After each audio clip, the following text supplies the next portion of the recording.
Kadang-kadang, ya panduan yang kelihatannya paling sederhana justru bisa ngasih kita pelajaran besar soal cara kita belajar. Nah, kali ini kita akan bedah sebuah panduan ngajar matematika buat anak kelas 1 SD yang ternyata bisa ngubah total cara kita mandang proses belajar itu sendiri. Oke, kita mulai ya. Buat banyak orang, kalau dengar kata perkalian, yang kebayang tuh cuma satu. Stres. Stres ngapalin tabel, takut ditunjuk guru, cemas kalau jawabannya salah. Rasanya ini pengalaman kita semua ya. Coba deh ingat-ingat lagi zaman dulu. Duduk di kelas, berusaha masukin semua angka itu ke kepala. Pertanyaannya, kita beneran ngerti nggak sih? Atau cuman sekedar hafal mati buat ulangan besok?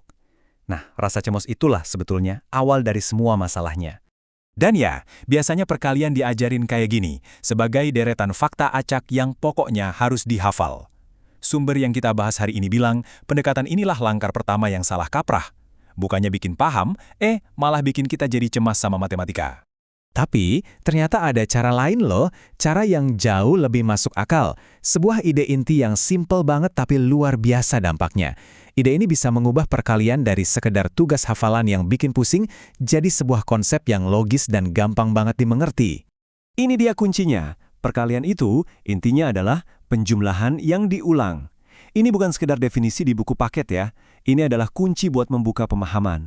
Begitu kita ngelihat perkalian sebagai penjumlahan berulang, kita nggak lagi sekedar ngapalin, tapi kita mulai paham prosesnya.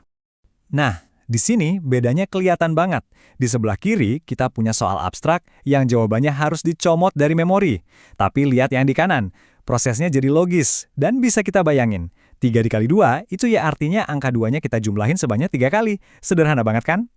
Terus, gimana caranya membangun pemahaman ini secara bertahap? Nah, panduan ini ngasih kita peta jalan yang jelas banget. Sebuah perjalanan 6 langkah yang ngebawa kita dari benda-benda fisik yang bisa kita sentuh sampai ke konsep abstrak yang ada di kepala kita. Yuk kita lihat gimana prosesnya. Jadi, kita mulai dari yang konkret dulu. Misalnya megang 3 kelompok kancing, masing-masing isinya 2. Terus, kita tulis itu sebagai penjumlahan. 2 tambah 2 tambah 2. Baru deh setelah itu kita kenalin simbol kali. Dari situ kita bangun PD dengan pola-pola yang gampang, terus kita campur-campur soalnya.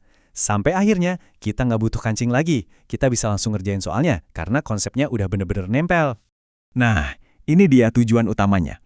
Pas guru nanya apa itu 3 kali 2, si anak nggak langsung jawab 6.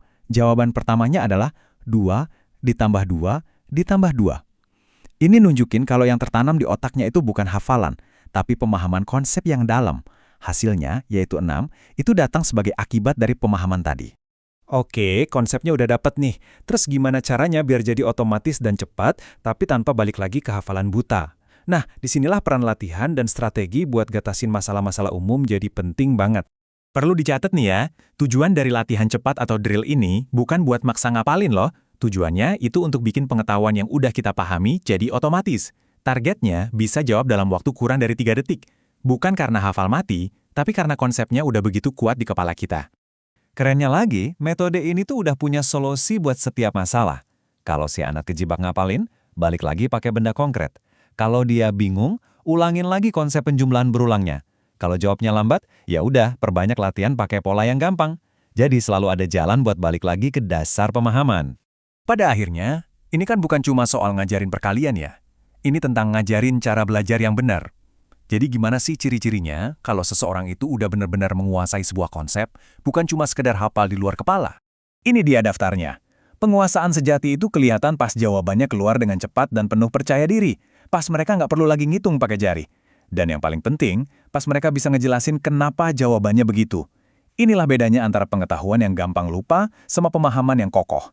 Dan kalimat inilah inti dari semua pembahasan kita. Perkalian yang dipahami akan jauh lebih kuat daripada hafalan.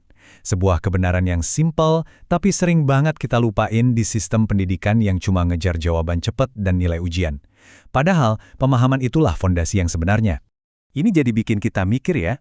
Coba bayangin deh, kalau pendekatan ini, paham dulu, baru hafal kemudian, kita terapkan bukan cuma buat matematika, tapi juga buat sejarah, sains, bahasa, atau bahkan pas kita belajar skill baru dalam hidup. Mungkin kita bisa belajar apa aja dengan lebih baik, lebih dalam, dan yang pasti tanpa rasa cemas.